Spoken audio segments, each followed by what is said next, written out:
ভাবুন তো, একজন মানুষ যার নাম শুনলেই ব্রিটিশ সাম্রাজ্যের ভিত কেঁপে উঠত।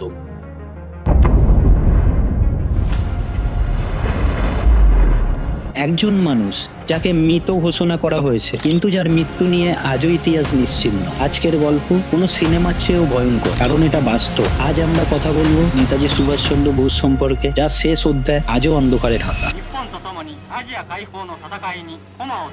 যখন গোটা দেশ অহিংসার পথে হাঁটছে, তিনি প্রশ্ন তুলেছিলেন, স্বাধীনতা যদি ভিক্ষা করে না পাওয়া যায়, তাহলে কি সেটা ছিনিয়ে নেওয়া ভুল? এই প্রশ্নটাই তাকে আলাদা করে দেয়। ব্রিটিশদের চোখে তিনি ছিলেন সবচেয়ে বিপজ্জনক মানুষ। 1941 সাল, সুভাষ তখন নজরবন্দ। সবাই ভাবছিল খেলা শেষ, কিন্তু এক রাতে ছদ্মবেশে নীরবতা তিনি দেশ ছেড়ে বেরিয়ে যান। এই পালিয়ে যাওয়ার গল্পটাই প্রমাণ করে এই মানুষটা সাধারণ কেউ ছিলেন না। এরপর শুরু হয় ইতিহাসের সবচেয়ে সাহসী অধ্যায়, আজাদ হিন্দ ফৌজ।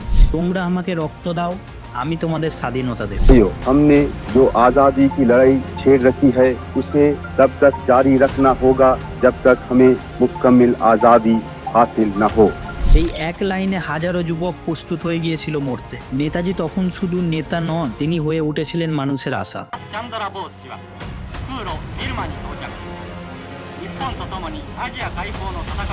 1945 সাল, একটা খবর ছড়িয়ে পড়ে, নেতাজি প্লেন দুর্ঘটনায় মারা গেছে। এক লাইনের ঘোষণা, কোনো ছবি নেই, কোনো ভিডিও নেই, কোনো নির্ভরযোগ্য প্রমাণ নেই। একজন এত বড় নেতার মৃত্যু এত সহজ? এই জায়গা থেকেই শুরু হয় রহস্য। মানুষ তখন প্রশ্ন করতে শুরু করে, নেতাজির সব দেহ কোথায়, শেষকৃত্য কোথায়, প্রমাণ কোথায়? এত প্রশ্ন, কিন্তু উত্তর নেই। আর যখন উত্তর থাকে না, তখনই জন্ম নেয় সন্দেহ।